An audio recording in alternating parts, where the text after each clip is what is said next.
Determinación de proteínas totales por el método de Biuret, preparado por Katia Muñoz y Marcelo Villagrán. Primero, un resumen del procedimiento. Necesitamos básicamente un tubo de ensayos en el cual primero agregamos 0,5 ml de muestra proteica. Las proteínas, cuando están muy concentradas, pueden llegar a tener un leve color amarillento, como lo vamos a ver por ejemplo en el plasma sanguíneo. A esa muestra proteica luego tenemos que agregarle el reactivo de Biuret, que tiene un color azul, y mezclamos vigorosamente. El volumen que hay que agregar es 2,5 ml. Posteriormente hay que hacer una incubación de 10 minutos y al cabo de esos 10 minutos se forma el compuesto colorado con color violeta, el cual su intensidad de color va a depender de la cantidad de proteínas presente inicialmente en la solución. Posteriormente vamos a cuantificar la cantidad de proteínas midiendo la absorbancia a 540 nanómetros en el espectrofotómetro. Pero no solamente necesitamos medir nuestra muestra de proteína, sino que además necesitamos medir estándares de concentración conocida para poder realizar la cuantificación. Para ello tenemos que primeramente preparar los estándares de proteína. La proteína estándar podría ser cualquiera, pero nosotros vamos a utilizar la albúmina de suero bovino. Esta albúmina se vende liofilizada, es decir, en polvo, a la cual le han retirado todo el agua, y tiene este aspecto de polvo medio amarillo. Esto se puede convenientemente pesar en una balanza, la cantidad que yo requiero. Posteriormente agrego lo pesado dentro de un vaso de precipitado, le agrego la cantidad de agua adecuada y comienzo a revolver para que se disuelva totalmente. Una vez que lo tengo todo disuelto, lo agrego cuidadosamente en un tubo y lo dejo rotulado como BSA o albúmina de suero bovino con su respectiva concentración. Por ejemplo, el que vamos a utilizar en nuestro laboratorio es de concentración 10 miligramos por ml, es decir, tendría que pesar 10 miligramos para completar a volumen con 1 ml. Sin embargo, eso es muy poquito. Normalmente preparamos 100 ml por lo menos. Como ejercicio sería bueno que ustedes calcularan cuánto tendrían que pesar. Bueno, pero no solamente queremos medir la absorbancia del estándar de 10 miligramos por ml, sino que queremos construir una curva de calibración en la cual vamos a tener estándares de diversa concentración. Por ejemplo, el de concentración menor va a ser uno donde va a haber una concentración de proteína 0 miligramos por ml. Es decir, a este estándar no le voy a agregar simplemente proteína, va a ser una especie de control. Y por lo tanto solamente tengo que agregar agua destilada. Pero cuando quiero hacer el estándar de 0,5 miligramos por ml, debo agregar un volumen adecuado del stock concentrado de 10 y agregarle posteriormente agua para diluirlo. El volumen final, recuerden, de la muestra siempre es 0,5 ml. Para calcular entonces el volumen que tengo que agregar del stock y completar a 0,5 ml, tengo que utilizar esta ecuación. Para determinar ese volumen del stock concentrado, multiplico la concentración final que yo requiero por el volumen final y divido por el volumen inicial. Reemplazando por nuestros datos, tenemos que la concentración final es la concentración del estándar de que yo quiero sintetizar. La multiplico por el volumen final, que recuerdan que para todas las muestras es de 0,5 ml, y lo divido por la concentración del stock concentrado, que es mi concentración inicialmente presente. Al resolver obtengo 0,025 ml. Más cómodo es trabajar las unidades de microlitro y para convertirlo multiplico simplemente por 1000, es decir, 25 microlitros de BCA o albúmina de suero bovino. Tengo que agregar 475 microlitros de agua destilada y con eso voy a completar un volumen de 0,5 ml o 500 microlitros de solución 0,5 miligramos por ml. El mismo cálculo se puede hacer para todos los demás estándares que yo requiero hacer para mi curva de calibración, obteniendo los siguientes resultados. Cada uno de esos volúmenes calculados del stock debo colocarlos en cada uno de los tubos de ensayo y posteriormente completo con el agua en el volumen requerido. Finalmente debo agregar el reactivo de Biuret, mezclar bien y esperar los 10 minutos para que se forme totalmente el color violeta. Veamos los reactivos que requiero para hacer este procedimiento. Obviamente el reactivo de Biuret, que ustedes pueden apreciar su color azulino debido al sulfato de cobre, y lleva una concentración muy elevada, muy alcalina de hidróxido de sodio. El BCA es una solución transparente cuando está disuelto a esa concentración de 10 miligramos por ml, y obviamente requiero el agua destilada para ir haciendo las diluciones. Requiero también mucho material volumétrico, es decir, para medir el volumen requerido. Para ello requiero, por ejemplo, de mis tubos de ensayo y la respectiva gradilla, que es el soporte para mantenerlos parados. Necesito obviamente un buen marcador para identificar los tubos. Es una de las cosas más importantes, pero que siempre olvidamos, es marcar los tubos, y es súper importante porque es muy fácil confundirse y con eso arruinamos todo nuestro experimento. El Vortex es este equipo que está acá, que se mueve rápido en esta parte, y cuando yo coloco en esta parte de goma un tubo, lo va a agitar muy rápidamente y se va a lograr una solución homogénea rápidamente. Para medir los volúmenes requiere usar micropipetas. Estas micropipetas pueden ser enrasadas o se le coloca el volumen adecuado para cada uno de los volúmenes que yo requiero medir. Y utilizan puntas desechables que vienen dispensadas en unas cajas. Estas más grandes, azules, sirven para esta pipeta grande, y las que son incoloras o amarillas para las pipetas más pequeñas. Y obviamente que requiero un adecuado desecho para eliminar las puntas utilizadas. Ustedes ven que hay tres, en el set de micropipetas hay de tres, y ellas se diferencian por el volumen que pueden medir. La más grande mide de 1 ml o 1000 microlitros a 200 microlitros, la mediana de 200 a 20 microlitros y la más pequeña de 20 a 2 microlitros. También van a ver a lo largo de su carrera de que hay también micropipetas que miden otros volúmenes, por ejemplo, de 100 a 10 microlitros, o una incluso muy pequeñita que se ocupa en biología molecular, que es la de una que mide hasta 2 microlitros como máximo, y puede llegar como mínimo a medir 0,5 microlitros. Algunos detalles de la micropipeta. Fíjense que en el lado contrario al donde se le ajusta la punta desechable tengo unas partes muy importantes. Primero, este botón me permite, al presionarlo, eliminar automáticamente la punta sin necesidad de tomarla con la mano. Otro tornillo que está aquí es muy importante y tiene una doble función.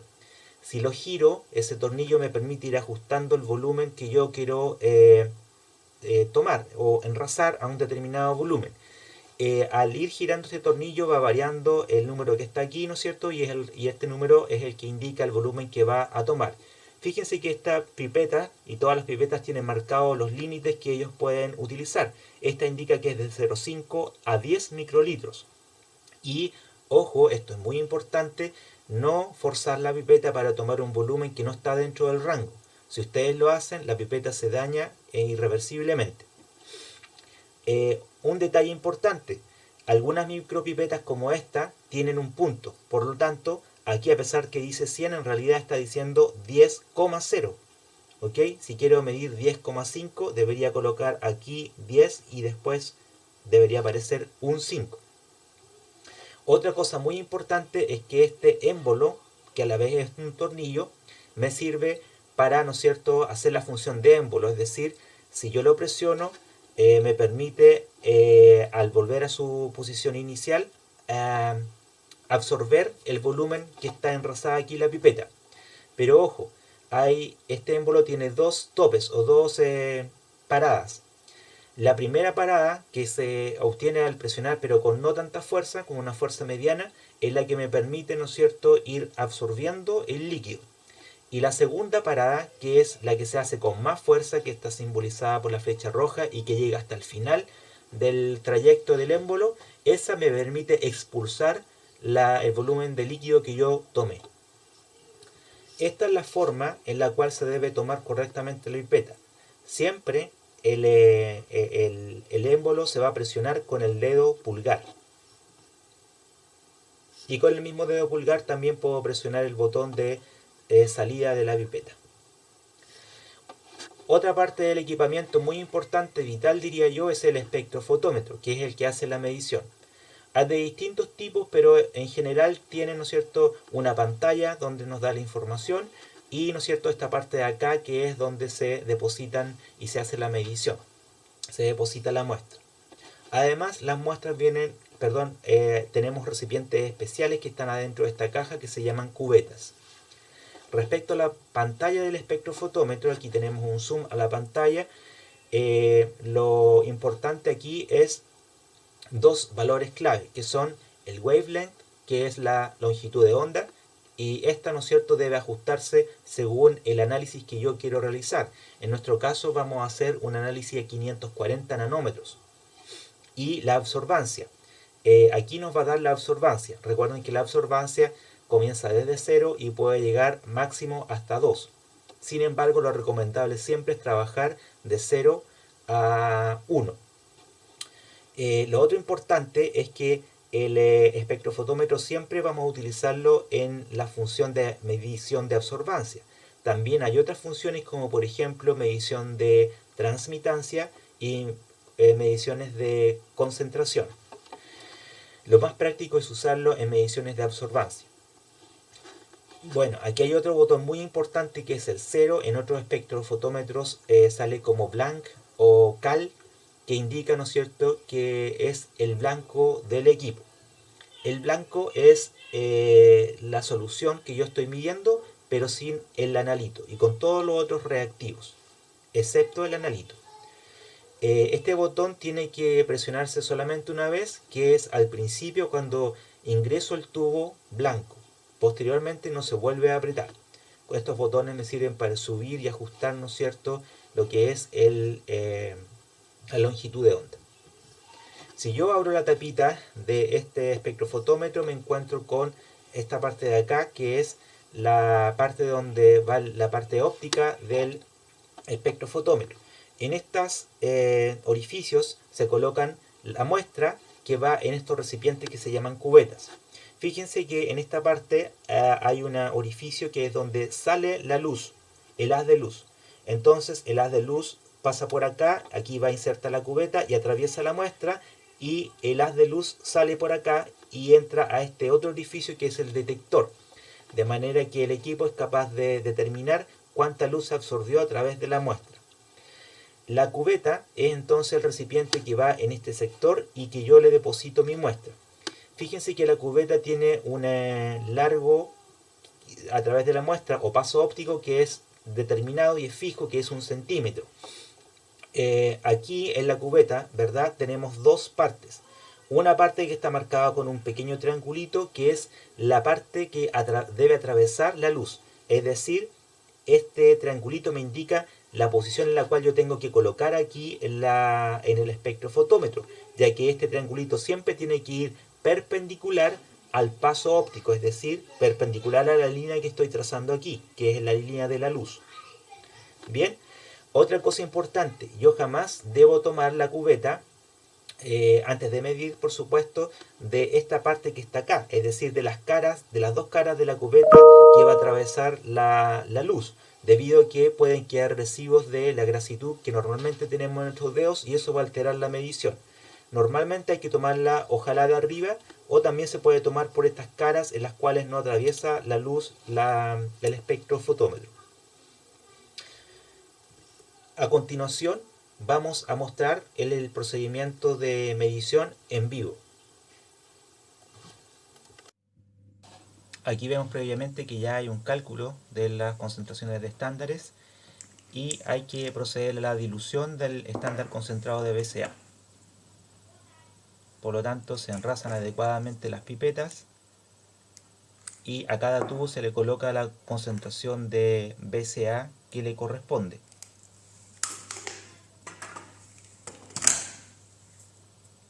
Con la pipeta más grande se mide un volumen mayor de agua que se requiere para diluir,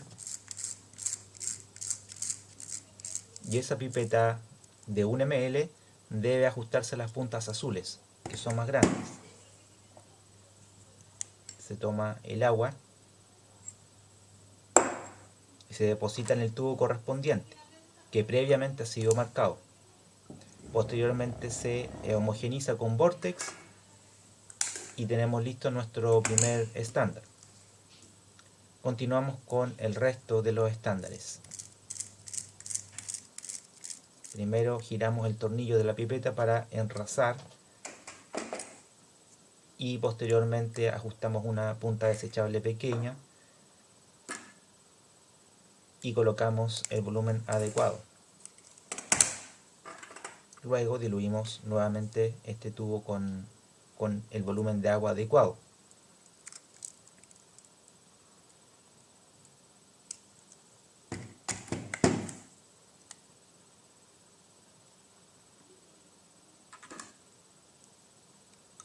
Siempre después de juntar dos soluciones distintas debemos homogeneizar.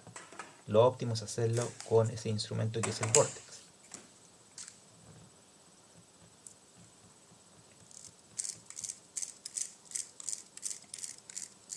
Vamos en el tercer tubo de estándar, realizando la dilución correspondiente. Este tubo debería llevar mayor cantidad de estándar y menor cantidad de agua que el anterior, según lo calculado previamente.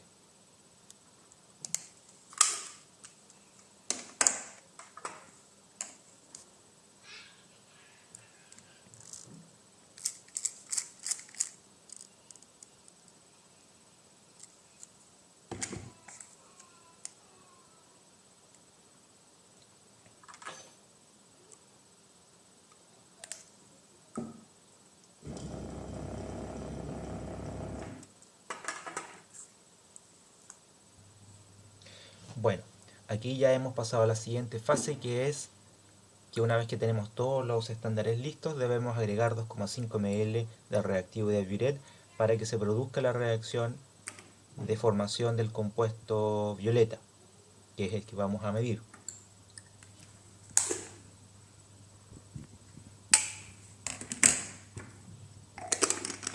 Obviamente que debemos también homogeneizar con Vortex. Y luego hay que esperar 10 minutos para que toda la reacción llegue a punto final.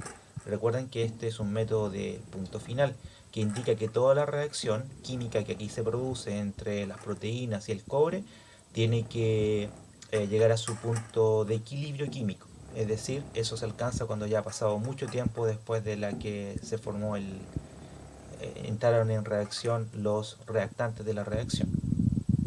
Así que se debe esperar 10 minutos. Ahí ya se ha completado el tiempo de incubación a temperatura ambiente y se procede a medir. Lo primero que se mide es el blanco, que es, como ustedes ven, el reactivo de Buret, pero que se le ha agregado simplemente agua en vez de muestra proteica. Eso permite hacer el blanqueo del equipo, que se hace apretando el 0. Y ustedes ven que la absorbancia se ajusta inmediatamente a 0.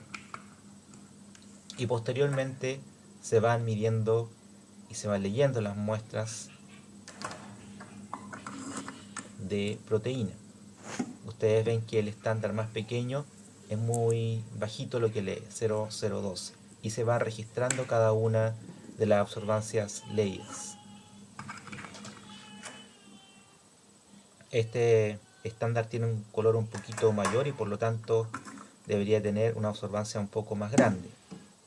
Subió a 0,039. Importante registrar todas las lecturas.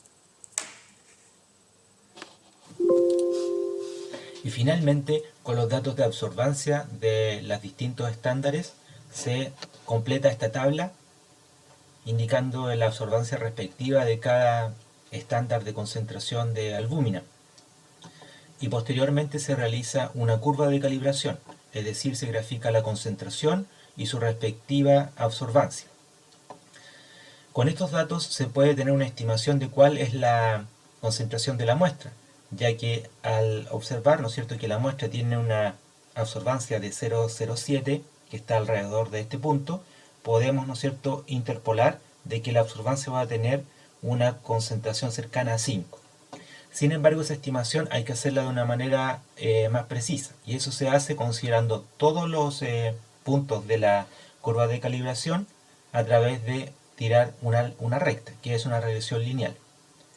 Para ello, se puede hacer a través del mismo programa de Excel. Uno selecciona los puntos y con el botón derecho del mouse coloca una línea de tendencia.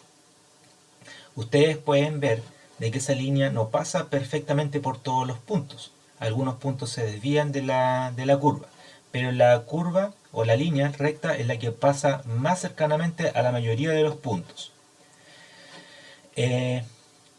Entre las opciones que hay que seleccionar de esto es que obviamente sea una regresión lineal y que la intersección esté en el punto 0,0, es decir, de que a 0 absorbancia corresponde una concentración de 0.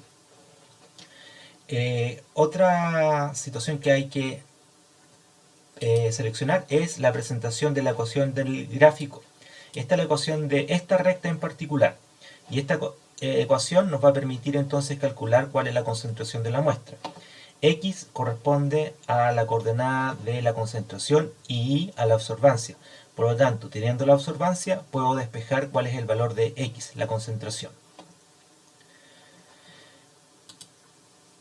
Ahora, ustedes van a poder ver, por ejemplo, si hicieran o agregaron un valor a 15 o un valor de mayor concentración, 15 o 20 miligramos por ml, van a ver de que esta curva ya no sigue la tendencia lineal, sino que se tiende a achatar. Eso es porque todos estos tipos de métodos tienen un rango lineal, es decir, un rango en el cual hay una relación lineal entre la concentración y la absorbancia. Si salgo de ese rango, significa que yo ya no puedo hacer la interpolación, de manera que es muy importante conocer el rango lineal de estos métodos.